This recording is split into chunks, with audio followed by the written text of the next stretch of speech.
Olá! Você sabia que a ciência, ela já reconhece a eficácia da oração sobre o ser humano?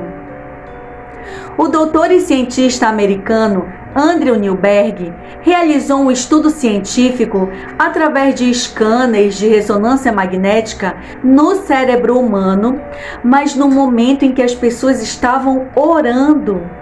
E o resultado foi surpreendente. Ele evidenciou que o cérebro humano tem a capacidade de se comunicar diretamente com Deus. No estudo feito em 2012, eles evidenciaram que as pessoas que possuem a prática da oração, automaticamente há um aumento das atividades nos lobos frontais, que são também os responsáveis pelo comportamento e as emoções humanas. Houve também um aumento nas atividades na área da linguagem, que é ativada no momento da comunicação. Curiosamente, também os participantes desse estudo, dessa pesquisa, eles permitiram que fosse introduzido em suas veias, em sua corrente sanguínea, um corante radioativo que emigrou para a área do cérebro que mais possuía fluxo sanguíneo naquele momento em que estavam orando, que eram os lobos frontais. Um outro estudo foi feito, mas agora com um grupo de idosos e que tinham falhas na memória. E sabemos que, infelizmente, no decorrer da idade, do tempo, há uma probabilidade do cérebro hipotrofiar, de reduzir de tamanho. E assim, automaticamente, há mais falhas na memória, há mais dificuldades em absorver um novo conhecimento. Então, eles observaram esses idosos por um período de 8 semanas, durante 12 minutinhos que oravam todos os dias. E o resultado também foi surpreendente.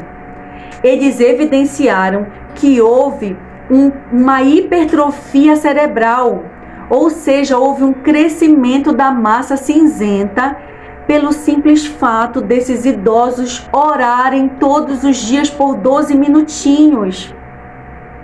E chegaram à conclusão que quando se observa o funcionamento do cérebro e as práticas espirituais, elas permitem uma frequência de ondas cerebrais que possibilitam a comunicação com Deus. A Associação Americana do Câncer também realizou um estudo científico sobre os seus pacientes acometidos de câncer. E eles evidenciaram que aqueles pacientes acometidos da doença que tinham forte crença espiritual, eles reagiam melhor ao tratamento e sentiam menos o efeito da doença no seu corpo, ao contrário daquele grupo de pacientes acometidos de câncer que não tinham a forte crença espiritual. Amados, a própria Organização Mundial da Saúde já reconhece os benefícios da prática de fé, da prática espiritual sobre a saúde física e mental do ser humano, que vai desde a redução da depressão, que já é comprovado, até a redução dos riscos de doenças como AVC, insuficiência renal, até o que eles chamam de fenômenos inexplicáveis, que são os milagres. Eles reconhecem a prática espiritual da oração sobre essas questões.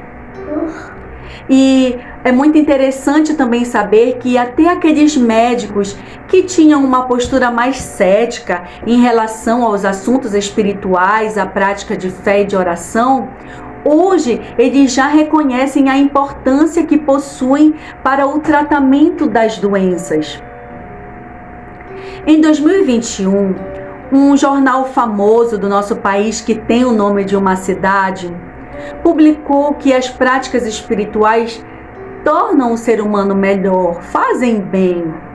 E disse que o ser humano se baseia em 3 pilares: físico, mental e espiritual.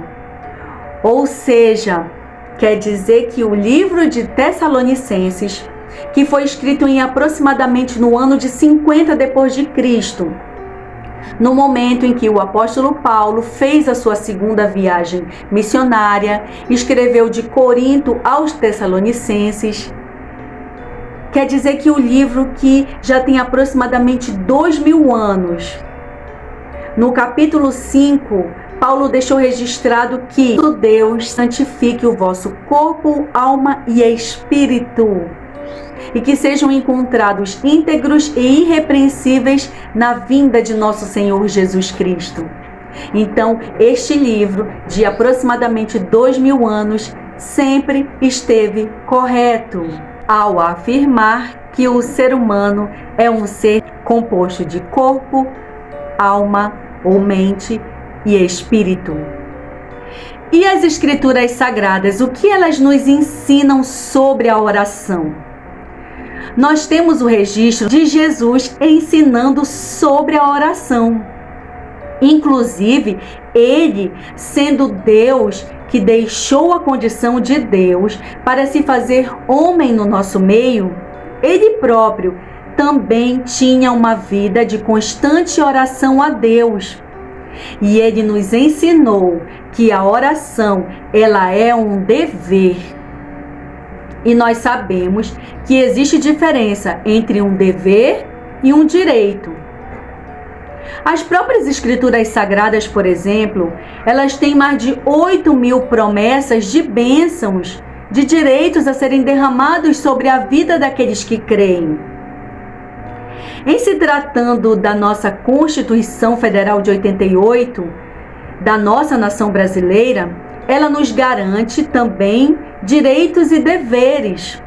Por exemplo, nós temos o direito à propriedade, nós temos o direito de ir e vir livremente e também temos deveres.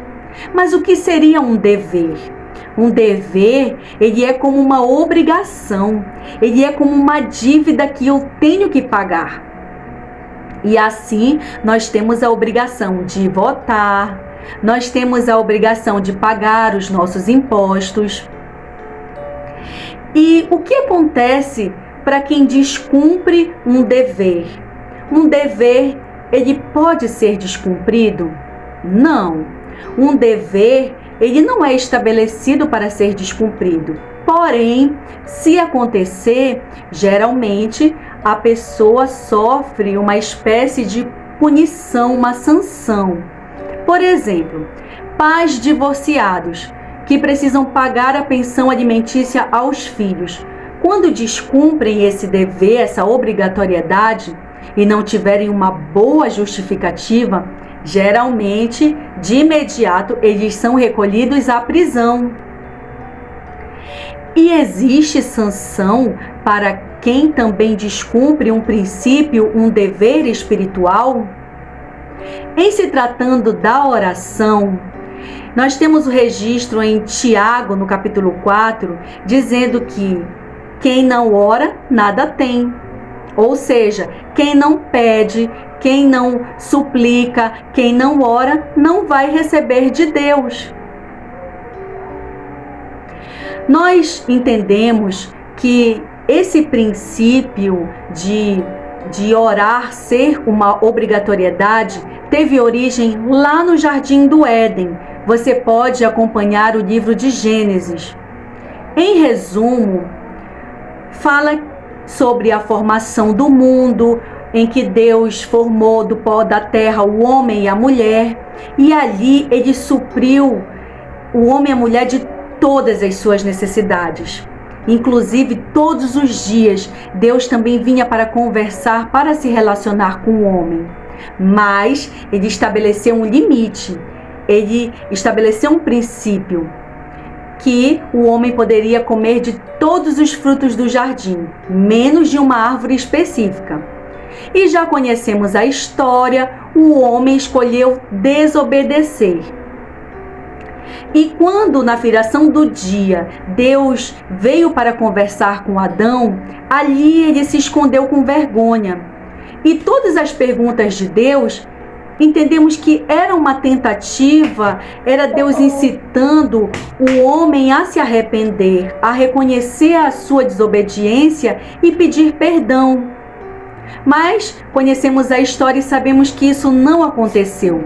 Pelo contrário, foram só justificativas e acusações. O homem acusou a mulher a serpente, e a partir dali eles foram expulsos do jardim. E infelizmente acabaram abrindo uma porta de legalidade, abriram uma brecha espiritual para que o mal pudesse agir sobre as suas vidas por causa da desobediência. E o primeiro clamor veio acontecer através do filho de Adão e Eva, que foi Abel. Abel, ele ofereceu uma oferta agradável a Deus. Ele foi justificado por Deus. E isso acabou levantando a inveja, a ira do seu irmão Caim, que acabou cometendo um assassinato, um homicídio. E a palavra de Deus fala que o sangue de Abel, depois que ele caiu na terra, ele clamou a Deus por justiça, e isso fez com que Deus descesse dos céus para vingar, para fazer justiça na vida de Abel. E foi exatamente o que aconteceu. Deus vingou a morte de Abel. Por isso, Jesus, na sua vinda, ele enfatizou, ele declarou que orar é um dever que precisa ser cumprido. Inclusive, no livro de Lucas, no final da explicação da parábola, Jesus fala: não fará Deus justiça aos seus escolhidos que a Ele clamam de dia e de noite sem cessar? Porque, amados, orar, a oração, ela atrai a justiça de Deus. A oração, ela move as mãos de Deus para a pessoa que está orando, para a situação que ela está apresentando.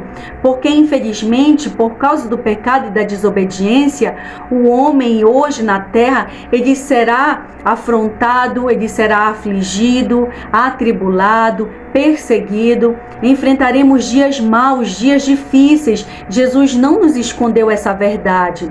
E é por isso que a oração, ela vai mover a justiça de Deus. A oração, ela move a perfeita e agradável vontade de Deus para as nossas vidas, para a vida daquele que crê. Por isso que orar é uma obrigação, é um dever que precisa ser cumprido diariamente. E orar de dia e de noite não está limitado ao tempo dia, à luz do dia, na claridade, quando normalmente executamos as nossas tarefas comuns do dia a dia, como trabalhar e estudar. E noite, que é quando normalmente o corpo deveria descansar, quando dormimos. Mas dia e noite está em um espaço e tempo que não está em nosso controle. Em Gênesis, quando Deus formou o mundo e ele fez a separação entre luz e trevas, ele chamou a luz de dia e as trevas de noite. Então, entendemos que as trevas também representam o dia mau, também representam quando o mal tentar nos assolar.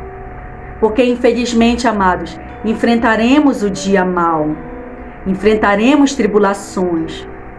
Você sabe que na linguagem aerodinâmica, eles chamam de tribulações turbulência, que é o escoamento de ar de forma desordenada pelas asas do avião.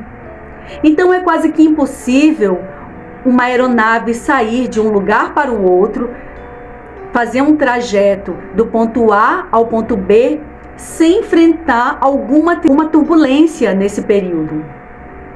E dessa forma, amados, Jesus não nos escondeu essa verdade.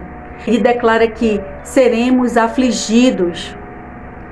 E você sabe que a aflição, ela é um sentimento de profunda dor. É uma dor emocional, psicológica e até mesmo uma dor física, que geralmente causa agonia, causa angústia, pode causar até uma tristeza profunda. Então, amados, quando Jesus declarou que devemos orar de dia e de noite, devemos orar a todo momento que estivermos vivendo, seja num dia bom ou no dia mau. Se hoje existe alguém enfrentando alguma doença, deve continuar orando, porque Deus vai enviar a cura. Se existe alguém enfrentando escassez, está desprovido financeiramente, deve continuar em constante oração, porque amanhã, depois, Deus vai enviar a provisão divina. Se existe alguém vivendo um momento de caos, de muitos conflitos, deve continuar orando, porque hoje, amanhã, depois, Deus vai enviar a paz. Então, é um dever orar de dia e de noite, sem cessar, independente das circunstâncias.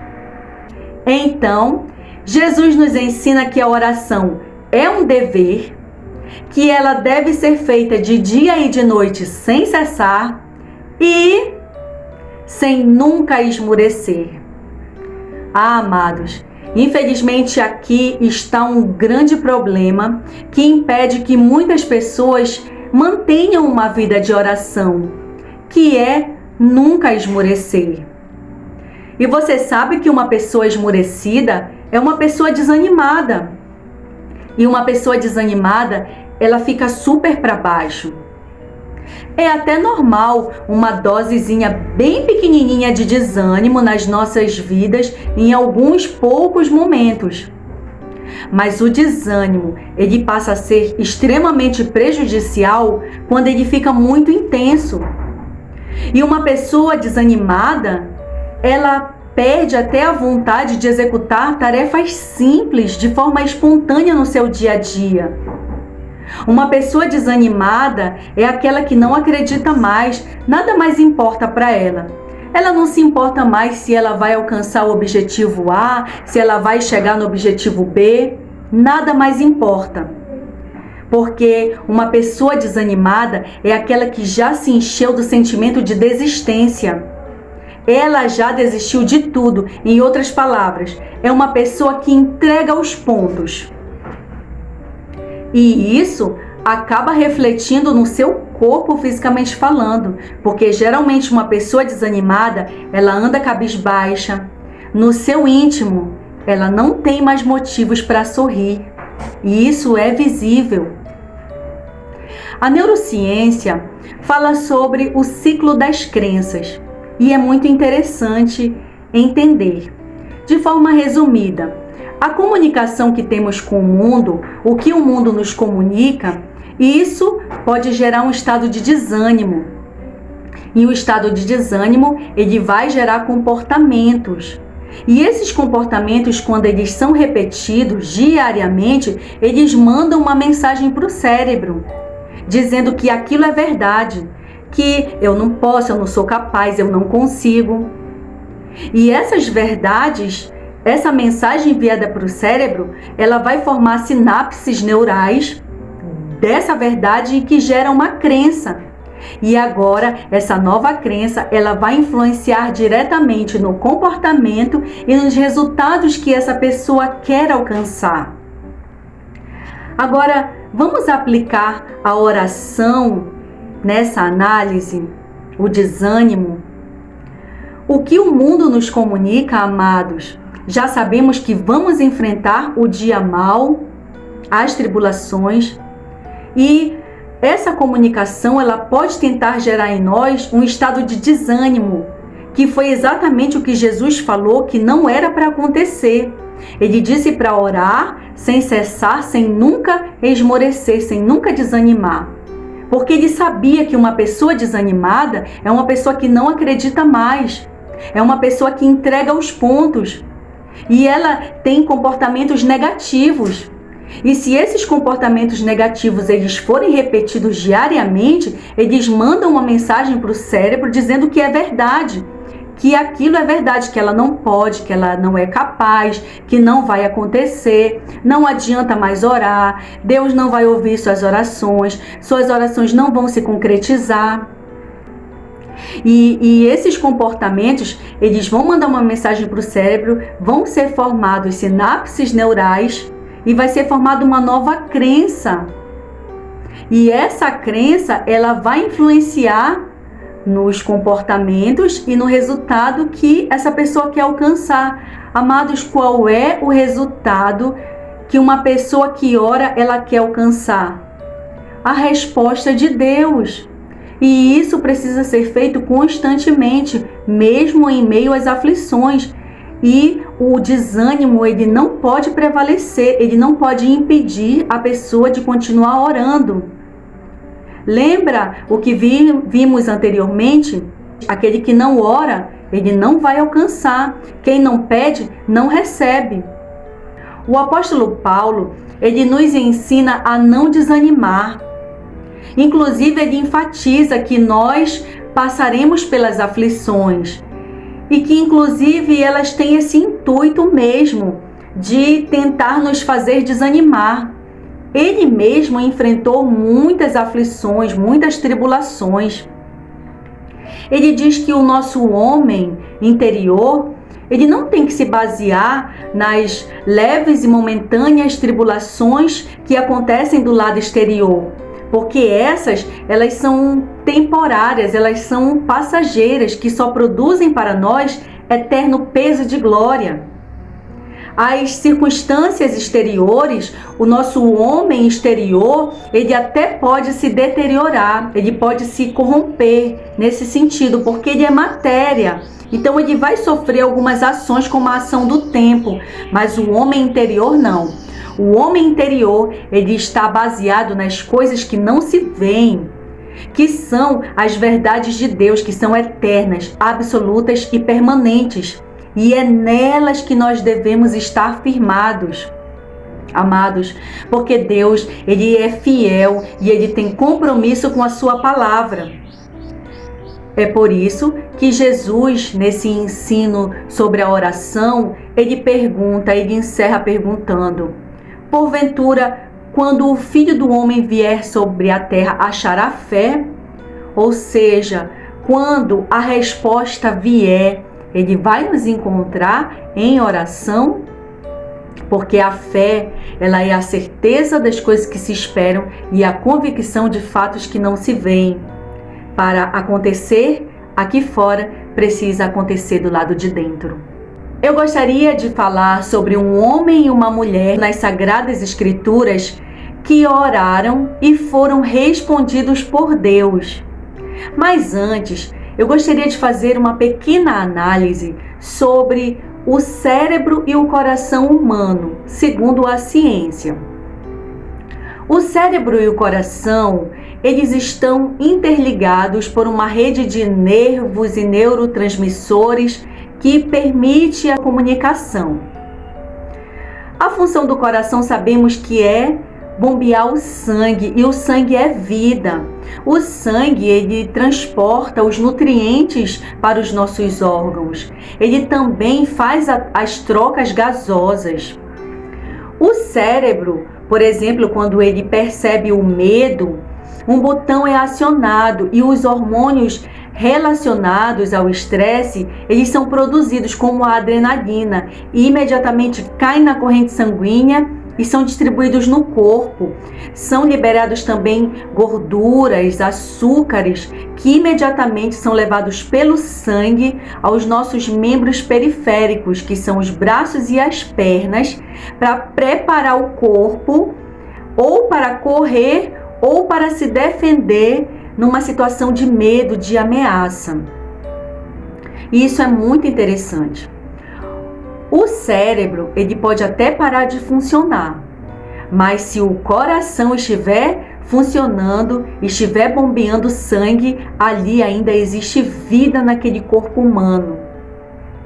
É muito interessante saber isso, porque a palavra de Deus, em Hebreus 4:12, diz que a palavra de Deus, ela é viva e eficaz, mais cortante do que qualquer espada de 2 gumes e penetra até o ponto de dividir alma e espírito, juntas e medulas, para discernir pensamentos e propósitos do coração. Provérbios 4:23 diz que sobre tudo que se deve guardar, guarde o seu coração, porque dele procedem as fontes da vida. Amados, essa análise é muito importante e muito preciosa para uma vida de oração com qualidade. Tudo que falamos, tudo que pensamos, inclusive a ciência também já evidencia que o cérebro ele não sabe discernir o que é real e o que é imaginário. Para ele tudo é a mesma coisa. Então, o que pensamos pode ser um simples pensamento ou pode virar um propósito do nosso coração. E para virar um propósito do nosso coração, esses pensamentos, eles precisam cair na nossa corrente sanguínea. Eles precisam ser bombeados pelo sangue. Quando isso acontecer, aí sim, esses pensamentos estarão vivos, estarão dentro de nós. Eles estarão de fato se concretizando dentro de nós. Nós vamos falar um pouquinho da oração que Daniel fez. Daniel, ele orou ao Senhor por uma resposta, pelo momento em que estava vivendo com seu povo. E a Bíblia descreve que ele orou e jejuou por 21 dias, que foi o tempo que o anjo veio trazer a sua resposta. E quando o anjo chegou diante dele, olha a resposta do anjo. Você pode ver em Daniel 10:12, diz assim: Então me disse: Não temas, Daniel, porque desde o primeiro dia em que aplicar-te o coração a compreender e a humilhar-te perante o teu Deus, foram ouvidas as tuas palavras, e é por causa das tuas palavras é que eu vim. Mas o príncipe do reino da Pérsia me resistiu por 21 dias. Porém, Miguel, um dos primeiros príncipes, veio para ajudar-me, e eu obtive vitória sobre os reis da Pérsia. E assim ele estava ali para trazer a resposta que Daniel buscava em oração a Deus. Eu gostaria de falar de uma mulher chamada Ana, que tem uma história de oração linda. Ana era casada com o sacerdote Eucana e ela estava muito afligida. Primeiro, porque enfrentava a bigamia do marido, que infelizmente era até comum naquela época. Segundo, ela não gerou filhos como a segunda esposa havia gerado. Inclusive, ela era muito humilhada por essa esposa, por não ter gerado filhos. E terceiro, eu imagino a dificuldade de encontrar recursos na medicina. Hoje ela é limitada para algumas situações. Agora vamos imaginar naquela época como a medicina era limitada para tratar uma possível esterilidade. Então Ana estava muito afligida. E todos os anos eles subiam a Jerusalém para oferecer sacrifícios ao Senhor. E certa vez, Ana decidiu orar no templo. Mas o interessante é que ela não falou com voz audível, não se ouviu a sua voz. No livro de 1 Samuel descreve dessa forma: com amargura de alma, orou ao Senhor e chorou abundantemente. Mais adiante descreve: passou Eli era o sacerdote do templo. Passou Eli a observar-lhe o movimento dos lábios. Portanto, Ana só no coração falava. Os seus lábios se moviam, porém não se ouvia voz nenhuma. Você consegue compreender aquela oração sincera e verdadeira, cheia de fé e confiança que Ana fez ao Senhor somente no coração? Ou seja, já havia gerado a vida no seu coração. E ela conseguiu orar ao Senhor dessa forma. E tanto comprova essa verdade que o sacerdote Eli até teve uma primeira impressão muito errada. Ele até se posicionou de forma precipitada, afirmando que ela estava embriagada. Até quando, mulher, tu estarás embriagada? E então ela lhe justificou: não, Senhor, não bebi bebida forte, eu apenas estou amargurada de alma, afligida de espírito, e eu venho derramando a minha alma ao Senhor. E então voltaram para casa e Ana com seu marido, o sacerdote Eucana, coabitaram, eles se relacionaram intimamente. E é lindo quando a Bíblia descreve que lembrou-se dela o Senhor por causa daquela oração. E ela ali foi respondida. E passado o tempo da gestação, ela teve um lindo bebê que é Samuel. Porém, agora Ana, depois do nascimento, ela passou a não mais subir junto com o esposo para oferecer sacrifícios ao Senhor. Ela decidiu cuidar desse bebê até o período do desmame. Sabe por quê? Porque quando ela fosse novamente, agora ela ia mais para entregar o menino no templo. Ela ia entregar para o serviço do reino de Deus. E para sempre, amados. Você consegue sentir a fé, a confiança que Ana teve no Senhor, a sinceridade, e assim ela fez. E depois que ela entregou o menino, todos os anos, quando ela subia a Jerusalém, agora ela levava as roupas para aquele período, porque a criança crescia em estatura. Então, Ana é um exemplo de confiança e de fé, e nos faz até pensar quantas vezes nós temos dificuldade em compartilhar as bênçãos que o Senhor nos entrega.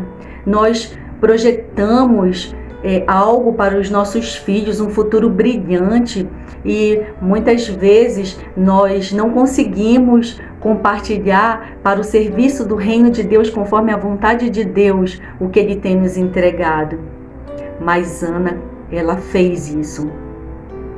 E Deus, Ele foi tão bom que depois Ana gerou mais 2 meninas e mais 3 meninos. Ou seja, uma mulher que era estéril, agora ela era mãe de 6 filhos. Eu gostaria de encerrar descrevendo uma característica muito interessante da oração. É que ela assemelha-se à fumaça.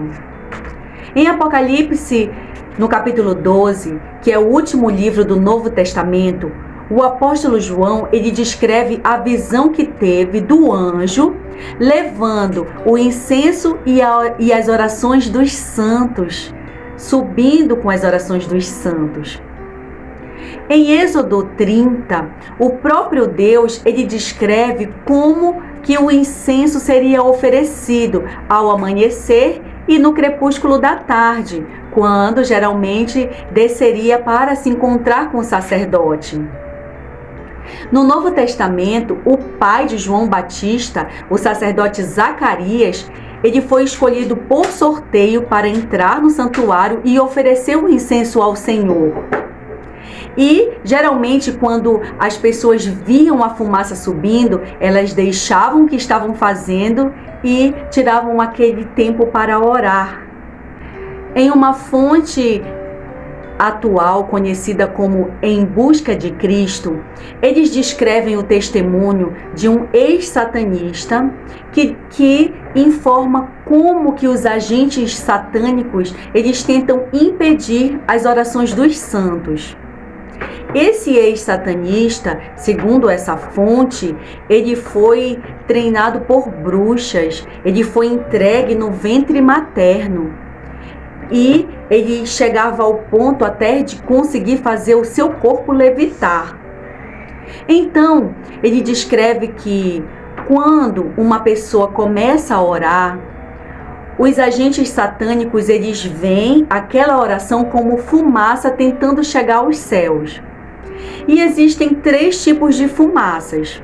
A primeira é uma bem fraquinha que ela logo se dispersa. Ele descreve que são as orações de pessoas que elas até estão tentando abandonar o pecado, mas elas ainda não conseguiram.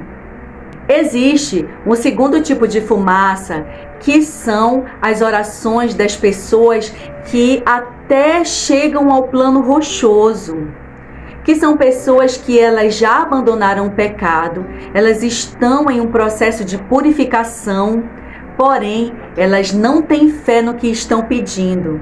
Por isso, a sua fumaça, a sua oração, que assemelha-se à fumaça, ela até chega aos céus e até chega no plano rochoso, mas ela não rompe o plano rochoso. E por fim, existe o terceiro tipo de fumaça, que ele compara as orações dos santos que até já abandonaram o pecado, estão no processo de purificação, porém, eles têm sim fé naquilo que estão pedindo. E essa fumaça, ela é tão intensa que ela assemelha-se ao fogo, e quando ela alcança o plano rochoso, ela rompe esse plano. Imediatamente abre-se como uma espécie de portal. E a partir de então, essa pessoa ela passa a ficar como que iluminada. Inclusive, os agentes satânicos, eles não podem mais se aproximar. E todas as pessoas que estão ao redor passam a também ficar iluminadas. Ele descreve também que os agentes satânicos, eles têm os seus planos para interromper essas orações. Eles colocam distrações, fazem o telefone tocar, alguém bate a porta, o estômago dói de fome, tudo para interromper aquele momento de oração, para que a fumaça possa se dispersar. Segundo, eles passam a estudar minuciosamente todas as fragilidades que aquela pessoa tem, para que assim as suas orações serem impedidas. Geralmente, eles trabalham na área do temperamento, da ira, da histeria, irritabilidade, para assim interromper as orações dos santos. Pai nosso, que estais nos céus, em nome de nosso Senhor e Salvador Jesus Cristo, eu peço neste momento a tua graça em favor dessa pessoa que ora junto comigo neste momento, o qual o Senhor a conhece antes mesmo que o mundo fosse criado. O Senhor Deus conhece as suas fragilidades, as suas necessidades e o limite das suas forças. Pai, eu peço que a única verdade que há em Ti, ó Deus, alcance o seu coração e ela possa desfrutar de uma vida íntegra, de devoção, santidade e reverência ao Senhor, nosso Deus amado. Ó Deus bom, e que a Tua santidade alcance também o seu corpo físico, curando de toda enfermidade, que alcance a sua mente, a sua alma. Eu oro para que possa ser gerado em sua vida os frutos do seu Espírito Santo, como o amor, a mansidão, a longanimidade, e que também o seu espírito, que o espírito dessa pessoa seja cada dia alimentado e fortificado com o pão dos céus, que é derramado diariamente sobre a vida daqueles que creem. Ah, Deus, e que essa pessoa e toda a sua casa possam ser alcançados e vivam uma vida mais tranquila e cheia de paz que somente encontramos no Senhor. Ah, Deus, guarda, Senhor, guarda essa pessoa e a sua família de todo mal, livra, Pai, e que o seu Espírito Santo esteja na sua vida direcionando cada decisão que ela precisa tomar, e que o Senhor possa a fortalecer para não desanimar. Pelo contrário, que ela possa testemunhar que o Senhor Deus já lhe concedeu a vitória sobre esta batalha que esteja talvez enfrentando hoje. Agradecemos, Pai. Agradecemos desde já pelo que o Senhor fez, está fazendo e há de fazer sobre a sua vida, em nome de Jesus. Amém.